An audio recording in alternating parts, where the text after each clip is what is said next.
Hi guys, welcome back to my video. ಬನ್ನಿ ಇವತ್ತು chocolate banana cake ಹೇಗೆ ಮಾಡೋದು ಅಂತ ನೋಡಿಸ್ತೀನಿ. ನೋಡಿ ಎಷ್ಟು ಸಾಫ್ಟಾಗಿ ಬಂದಿದೆ, ಟೇಸ್ಟ್ ಮಾತ್ರ ಅಲ್ಟಿಮೇಟಾಗಿದೆ. ಹೇಗೆ ಮಾಡೋದು ಅಂತ ಬನ್ನಿ ನೋಡೋಣ. ಈಗ ಬಾಳೆಹಣ್ಣು ಎತ್ಕೊತಾ ಇದ್ದೀನಿ, ಚಿಕ್ಕದು ಒಂದು 4 ಬಾಳೆಹಣ್ಣು ಎತ್ಕೊಂಡಿದ್ದೀನಿ. ಇದನ್ನು ಹಾಕ್ಕೊಳ್ಳೋಣ. ಈಗ 2 ಸ್ಪೂನ್ಸ್ ಸಕ್ಕರೆ ಹಾಕ್ಕೊಳ್ಳೋಣ. ಈಗ ಇದನ್ನು ಚೆನ್ನಾಗಿ ನೈಸಾಗಿ ರುಬ್ಕೊಳ್ಳೋಣ, ಫುಲ್ ಪೇಸ್ಟ್ ಥರ. ನೋಡಿ ಎಷ್ಟು ತಿಕ್ಕು ಪೇಸ್ಟ್ ಆಗಿದೆಯಲ್ವ, ಈ ಥರ ಆಗಬೇಕು.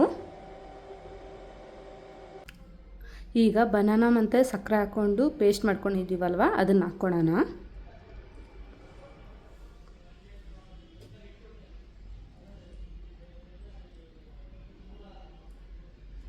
ಬೆಣ್ಣೆ ಎತ್ಕೊಂಡಿದ್ದೀನಿ, ಕರಗಿಸ್ಕೊಂಡಿದ್ದೀನಿ, ಇದನ್ನು ಹಾಕ್ಕೊಳ್ಳೋಣ. ಇದು 1 ಟೀ ಸ್ಪೂನು, 2 ಟೀ ಸ್ಪೂನ್ ಅಷ್ಟು ಹಾಕ್ಕೊಬೇಕು ನಾವು.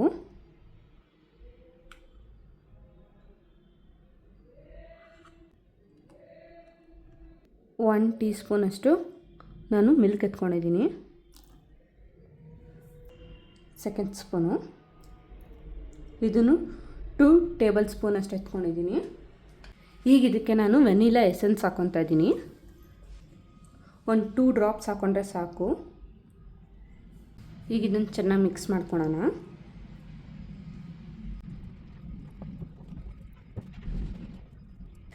ಇದಕ್ಕೆ 1 ಟೀ ಸ್ಪೂನಷ್ಟು ನಾವು ಕೋಕೋ ಪೌಡರ್ ಹಾಕ್ಕೊಳ್ಳೋಣ. 1 ಟೀ ಸ್ಪೂನಷ್ಟು ಬೇಕಿಂಗ್ ಪೌಡರ್ ಹಾಕ್ಕೊಳ್ಳೋಣ. ಈಗ 1/4 ಟೀ ಸ್ಪೂನಷ್ಟು ಬೇಕಿಂಗ್ ಸೋಡಾ ಹಾಕ್ಕೊತಾ ಇದ್ದೀನಿ. ಈಗ ಇದನ್ನು ಚೆನ್ನಾಗಿ ಮಿಕ್ಸ್ ಮಾಡ್ಕೊಳ್ಳೋಣ.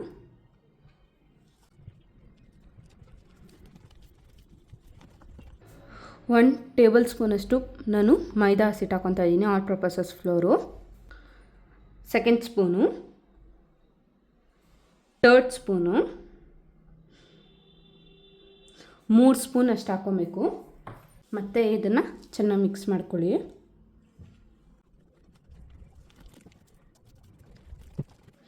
ಬಾದಾಮಿ ಪೀಸ್ ಮಾಡ್ಕೊಂಡಿದ್ದೀನಿ, ಸ್ವಲ್ಪ ಬೆಣ್ಣೆಯಲ್ಲಿ ಫ್ರೈ ಮಾಡ್ಕೊಂಡಿದ್ದೀನಿ.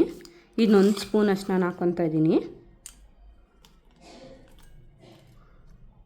ಬೇಕಂದರೆ ಹಾಕ್ಕೊಳ್ಳಿ, ಇಲ್ಲಾಂದರೆ ಪರವಾಗಿಲ್ಲ.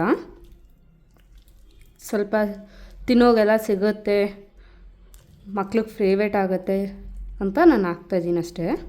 ಈಗ ಇದನ್ನು ಚೆನ್ನಾಗಿ ಮಿಕ್ಸ್ ಮಾಡ್ಕೊಳ್ಳಿ ಇನ್ನೊಂದು ಸತಿ. ನೋಡಿ ಎಲ್ಲೂ ಗಂಟಾಗಿದ ಚೆನ್ನಾಗಿ ಮಿಕ್ಸ್ ಆಗಿದೆ ಇದು. ನೋಡಿ ಎಲ್ಲೊಂದು ಚೂರು ಗಂಟಾಗಿಲ್ಲ, ಅಷ್ಟು ನೀಟಾಗಿ ಮಿಕ್ಸ್ ಆಗಿದೆ. ಈಗ ಇದಕ್ಕೆ ಒಂದು ಸ್ವಲ್ಪ ಚಾಕೋ ಚಿಪ್ ಹಾಕ್ಕೊತಾ ಇದ್ದೀನಿ. ಚೆನ್ನಾಗಿ ಮಿಕ್ಸ್ ಮಾಡ್ಕೊಳ್ಳೋಣ. ಬೇಕಿಂಗ್ ಮೋಲ್ಡ್ ಎತ್ಕೊಂಡಿದ್ದೀನಿ, ಬಟರ್ ಪೇಪರ್ ನಾನು ಪ್ಲೇಸ್ ಮಾಡಿದ್ದೀನಿ. ಈಗ ಇದಕ್ಕೆ ಮೆಲ್ಟ್ ಮಾಡಿದ್ರಲ್ವ ಬಟರು, ಅದನ್ನು ನೀಟಾಗಿ ಸ್ಪ್ರೆಡ್ ಮಾಡ್ಕೊಳ್ಳೋಣ ಎಲ್ಲ ಕಡೆ. ಈಗ ಮೋಲ್ಡ್ ಒಳಗಡೆ ನೀಟಾಗಿ ಪೋರ್ ಮಾಡ್ಕೊಳ್ಳೋಣ. ಎಲ್ಲ ಕಡೆ ನೀಟಾಗಿ ಸ್ಪ್ರೆಡ್ ಮಾಡ್ಕೊಳ್ಳೋಣ. ನಟ್ಸ್, ಚಾಕೋ ಚಿಪ್ಸ್ ಎಲ್ಲ ಹಾಕಿರ್ತೀವಲ್ವ, ಅದಕ್ಕೋಸ್ಕರ ಒಂದು 2 ಸತಿ ಟ್ಯಾಪ್ ಮಾಡ್ಕೊಳ್ಳೋಣ. ಚಾಕೋ ಚಿಪ್ ಹಾಕ್ಕೊಳ್ಳೋಣ ಇದ್ರ ಮೇಲೆ. ಫುಲ್ ರೆಡಿ ಆಗಿದೆ ನೋಡಿ. ಈಗ ಇದನ್ನು ಓವನಲ್ಲಿ ಬೇಕ್ ಮಾಡ್ಕೊಳ್ಳೋಣ. ಪ್ಲೇಸ್ ಮಾಡ್ತಾಯಿದ್ದೀನಿ. 170 ಡಿಗ್ರಿಯಲ್ಲಿ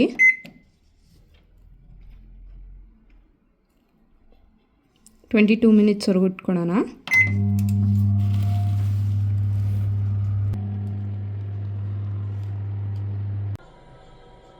ಫುಲ್ಲು ಬೇಕಾಗಿದೆ.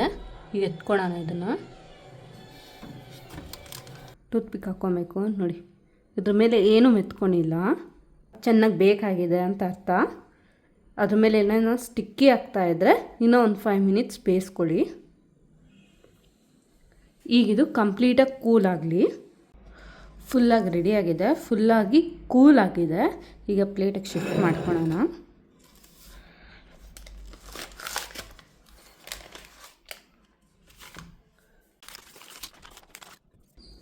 ಫುಲ್ಲಾಗಿ ಕೂಲಾಗಿದೆ, ಕಟ್ ಮಾಡೋಣ ಈಗ.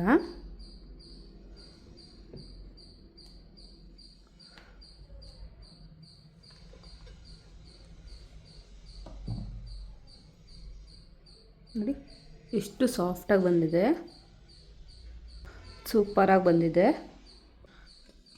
ನೀವು ಮನೇಲಿ ಟ್ರೈ ಮಾಡಿ ಹೇಗೆ ಬಂದಿದೆ ಅಂತ ಕಮೆಂಟ್ ಸೆಕ್ಷನಲ್ಲಿ ತಿಳಿಸಿ. ಇದೇ ಥರ ಎಮ್ಮಿ ರೆಸಿಪಿಗೋಸ್ಕರ ನನ್ನ ಚಾನಲ್ನ ಸಬ್ಸ್ಕ್ರೈಬ್ ಮಾಡ್ಕೊಳ್ಳಿ, ಲೈಕ್ ಮಾಡಿ, ಶೇರ್ ಮಾಡಿ, ಕಮೆಂಟ್ ಮಾಡಿ. Thank you for watching.